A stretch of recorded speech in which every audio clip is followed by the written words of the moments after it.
Morjesta vaan. Hei, tervetuloa tutkailemaan keväistä takatalvea.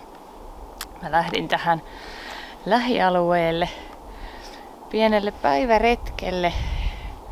Tässä on tosiaan ollut jo ihan sulaa ja täysin keväistä pitkän aikaa ja nyt tuli yllättäen sitten ihan takatalvi. Huhtikuun puolta väliä tässä mennään. Ja tänne eteläisempään Suomeen tää on kyllä ihan takatalvea, jos perhosia ja kimalaisia on jo saanut pihassa katsella ja sitten tulee lumi maahan. Joo, mun oli tarkoitus mennä kyllä ihan yön yli retkelle eilen, mutta en sitten löytänyt hyvää fiilistä siihen. Mutta tänään näyttää olevan tämmönen oikein kiva aurinkoinen päivä ja lähdin katselemaan tätä lähiluontoa. Just nyt mä oon tässä Pirkkalan Pehkusua päällä. Tämmönen pieni suoalue tässä ja tässä lintulaudalla pyörii kaikenlaisia tiaisia ja jonkun tikan ehdin tossa jo näkemään myöskin. Lenkkeilijöitä ja pyöräilijöitä tässä kulkee myös. Jep. Ei ole oikein tarkkaa suunnitelmaa. Mä nyt vaan lähinnä kuvailen tätä kevään uutta tulemista tässä ja mietiskelen syntyjä syviä, elämän suuria kysymyksiä. Tervetuloa mukaan!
Auringossa on jo tosi selkeästi lämmin.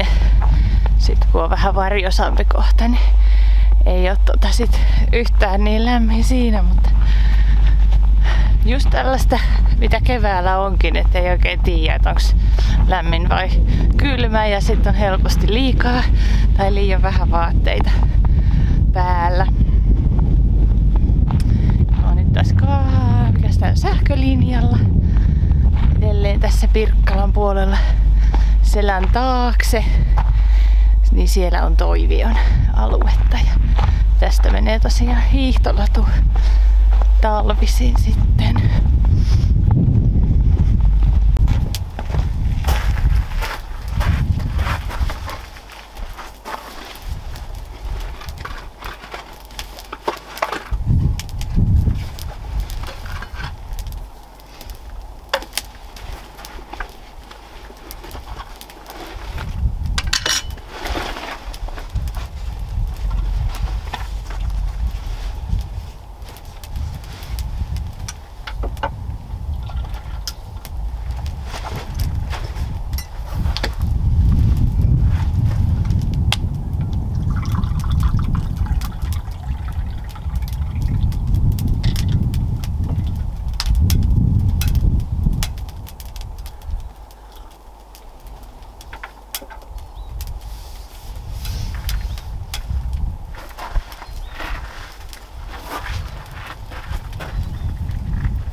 No mä ehdin siinä veeminuotiolla laittaa ne risut palaa ja sit siihen jo tupsahtikin 3 ihmistä kans nuotiolle. Mulla ei ole mitään puita nyt ollut mukana, että tulitikut otin vaan ja oli yksi makkara sellaisena optimistimakkarana mukana ja oli, niillä ihmisillä oli sitten puita mukana, niin sain sitten ihan lämpimän makkaran syödä siinä. Tää on lähiluonto vähän sellainen asia, että tää on talousmetsää ja sähkölinjaa, hakkualueita, mutta se virkistysarvohan ei niinku katoa mihinkään niiden asioiden takia. Että se äskeinen nuotiopaikkakin on ihan vaan siinä sähkölinjalla oikeastaan. Ei mikään erämainen kohta todellakaan, ei järvenrantaa, ei mitään suonreunaa, mutta silti todella niin kuin on hyvä ja antoisa virkistyskohde. Se, että ei ole aarnimetsää se virkistysmetsäalue, niin se ei niin kuin vähennä laisinkaan sitä virkistysarvoa siltä metsältä. Että joskus kun kuuntelee ja katselee ja lukee jotakin uutisia rakentamisesta ja muuta ja sitten tulee semmoinen lause, että jokin alue on vain talousmetsää, niin se on vähän harhaan johtava, koska ei mikään ole vain jotakin, ainakaan mun mielestä. Että tämmöinen talousmetsä, niin tämähän on aivan ihana paikka tulla kävelylle ja täällä kasvaa mustikoita ja puolukoita ja sieniä. Puissa on naavaa ja latvoissa on lintuja. Että eihän missään autotien varressa liikenteen keskellä tai jossain teollisuusalueen vieressä retkeily ole tai kävely ole laisinkaan sama asia kuin tämmöisessä miellyttävässä mukavassa talousmetsässä. Aha, kappas vaan.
Kaksi joutsenta.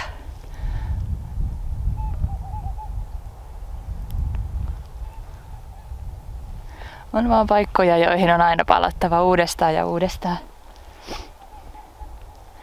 Ja tänne Siikanevalle mä palaan aina uudestaan ja uudestaan. Pelkästään jo näiden äänten kuuntelu on niin ihanaa ja rauhoittavaa. Vaikka ei onnistuisi näkemään yhtään kurkea tai joutsenta, niin se kun niitä koko ajan kaikuu ympärillä, toi niin huutelu, niin se on jotenkin niin normaalista poikkeava äänimaailma, että sitä on kyllä mahtava kuunnella. Mahtavan märkääkin on täällä vielä. Sua on paikkapaikoin ihan järveä tässä pitkospuiden alla. Mä olin pari viikkoa sitten täällä käymässä lasten kanssa ennen sitä takatalvea. Ja nyt osasin varautua sitten kumisaappailla.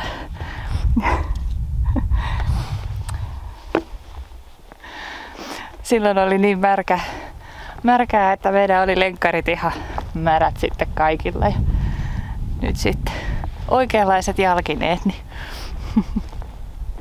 ei, se on 3 joutsenta. Miten on mahdollista? Vai olisiko siellä 4? Ei ne yleensä viihdy noin lähekkäin joutsenet. Mahtava.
No niin, tässä ollaan nyt oltu perillä jo hetken aikaa ja ketään täällä ei oo muita.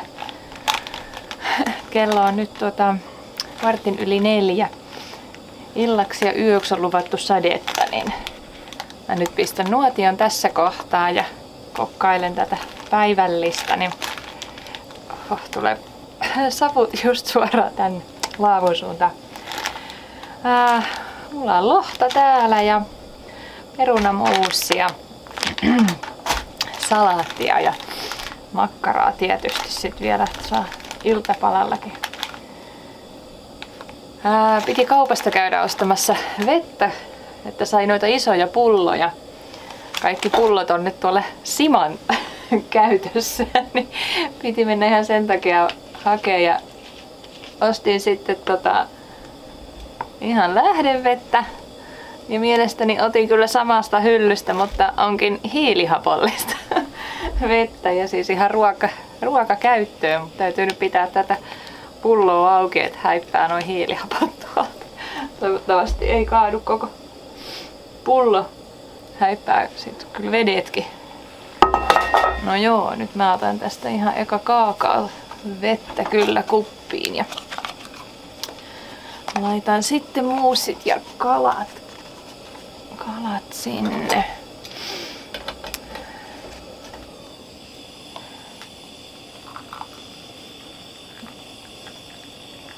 Noin. Sitten laittaa lisää vettä. Mulla on 2 pientä kaasupulloa mukana. Molemmat on sellainen pikkusen täynnä. Tai todella vajaita, kuinka nyt sitten vaan. Niin. Ajattelin ne nyt tyhjentää tällä reissulla nyt niin tyhjäksi, kun vaan nyt sitten tyhjenevät. Se on jotenkin hankalaa tuommoisten kaasupullojen kanssa sitten, kun niissä on enää pikkusen vaan jäljellä. Niin ei oikein sit ikinä tiedä, että mihin se riittää. Niin se on vähän sellaista ärsyttävää sitten arvuutella. Tuli oikeastaan vähän hiki kävellessä tänne, että sai olla ihan niinku ilman tätä paksua villapaitaakin tossa. Mutta vaihdoin kuivan lämpöisen alle ja pistin tän takaisin, ettei nyt sit tuu mikään vilustuminen sitten kuitenkaan. Et heti kun on paikallaan, niin alkaa vähän viileni. Tovi sai askarella ton nuotionkin kanssa. Tuntuu, että on ihan ruosteessa kaikki retkitaidot talven jälkeen. Joo. Mä ihan vaan keitän ton fileen tuosta.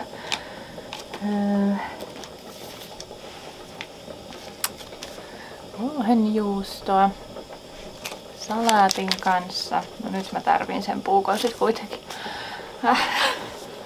Kaikki on aina keittiössä levällään. Ihan sama missä se keittiö on.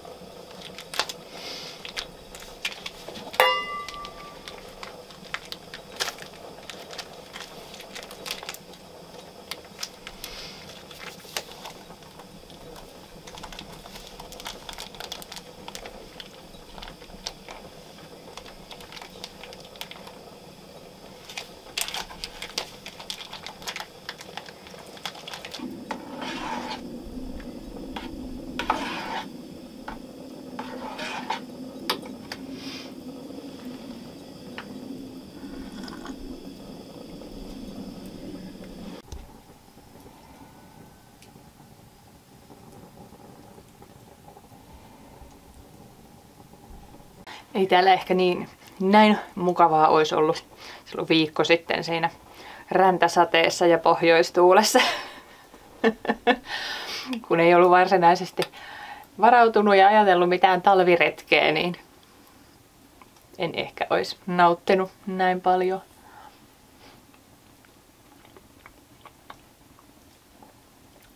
Se on eri asia talvella sitten semmonen lumi ja tuuli, kun sen tietää, eikä se ole semmoinen, että ei odotakaan mitään keväistä keliä tietenkään.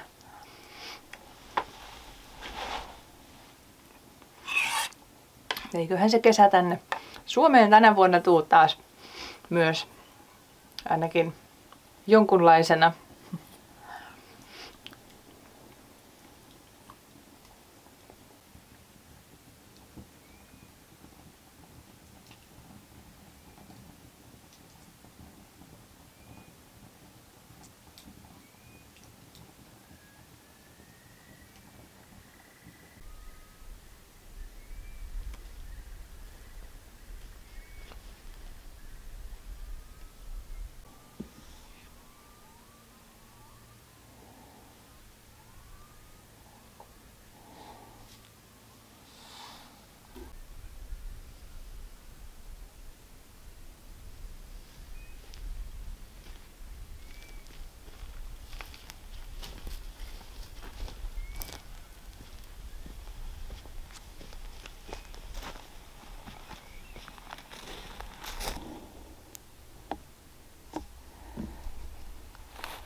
Ei passaa mennä kovin pitkälle.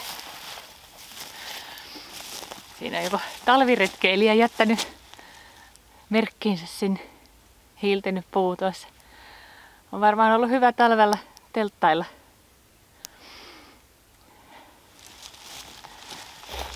Pistetäänkö horisontti suoraan? Näin. Kivempi katsella. Kovasti kuuluu kaikkia kukerruksia.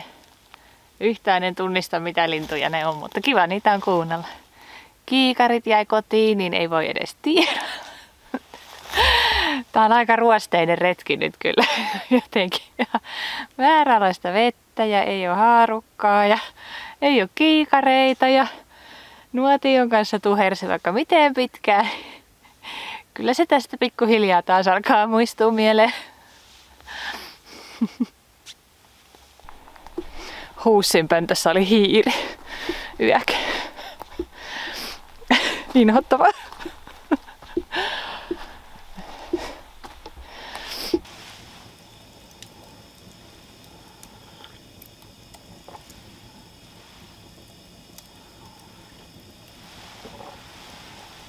Siitä on varmaan nyt 2 vuotta.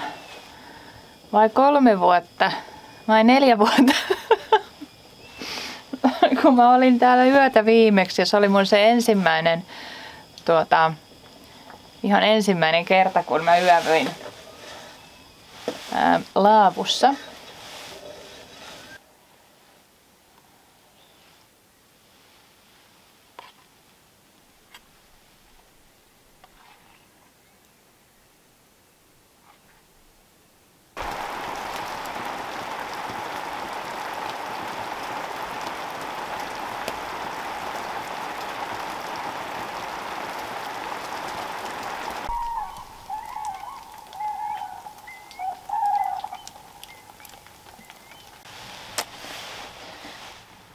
Sieltä se sateen ropina sitten alkoi, juu.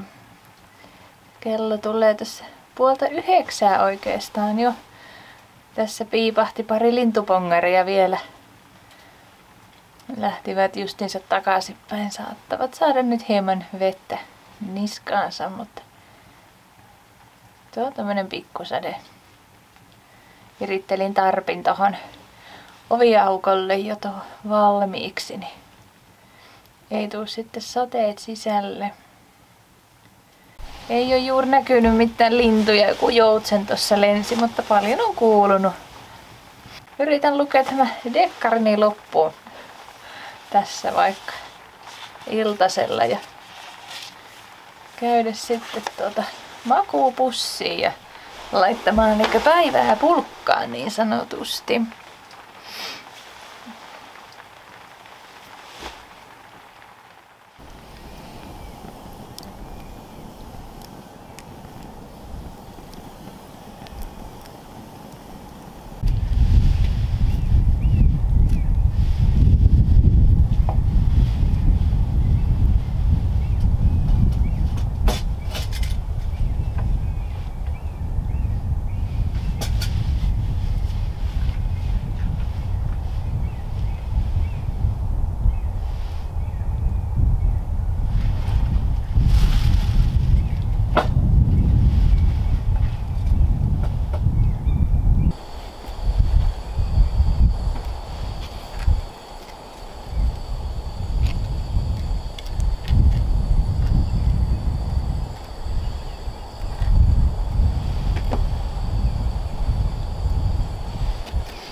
Hyvää huomenta.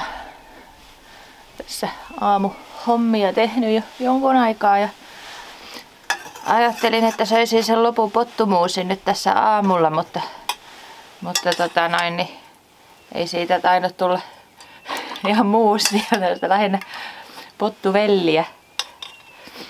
No, ei se haittaa varmaan. Se voi tälleen hörppiä sitten.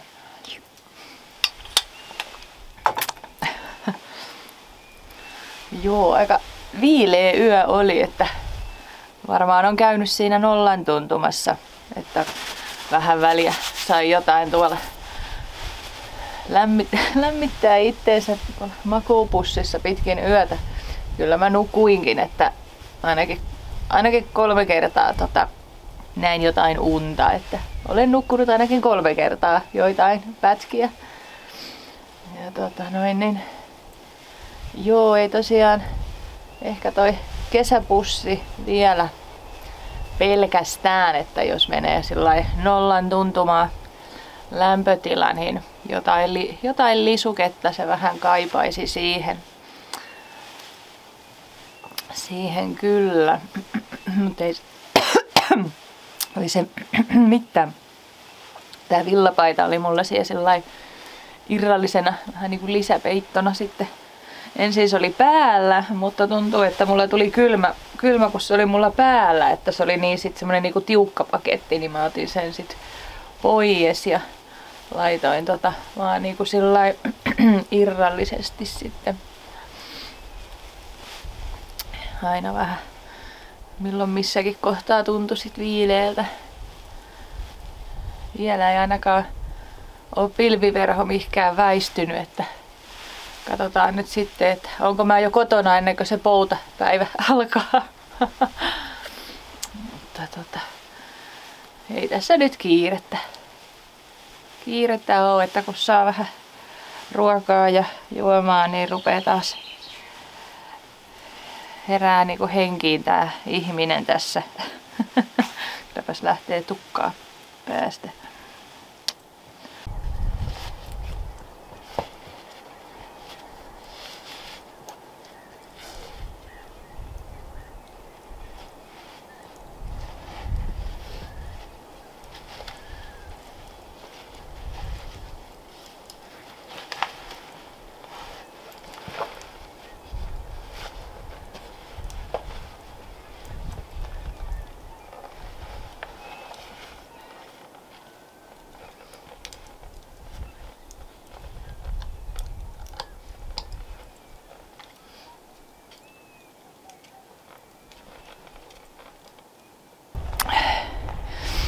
No niin. Nyt sitten mä lähden taas samaa polkua takaisin autopaikalle päin. Tästähän todella siis kulkee ihan ympyräreittikin, eli jos lähtee jatkaan Siikanevan kierrosta, niin 6,5 kilometriä tulisi tuolta toista kautta ja tää suorempi pätkä on sitten, tai lyhyempi on sitten se 3 kilometriä vähän päälle, että 10 lenkin täällä voi tulla päiväseltäänkin sitten kävelee, jos haluaa. Tai vaikka polkujuokseen esimerkiksi. Joo. Harmaata nyt on vielä ja tämmönen vähän kostean koleahko keli, mutta tässä sitä taas roppa lämpiää, kun kulkee.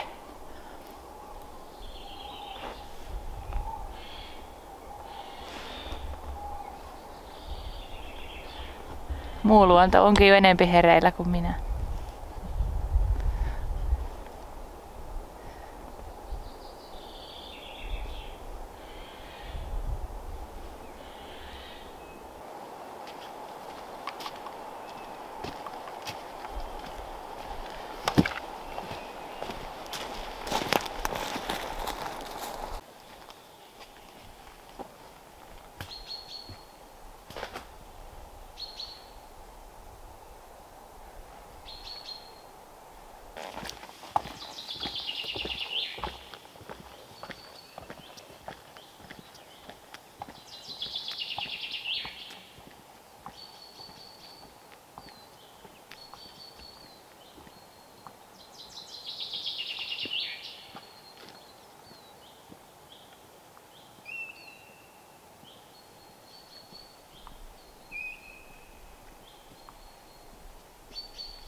Pääretki rupeaa olemaan päätöksessään ja näihin ääniin ja näihin tunnelmiin.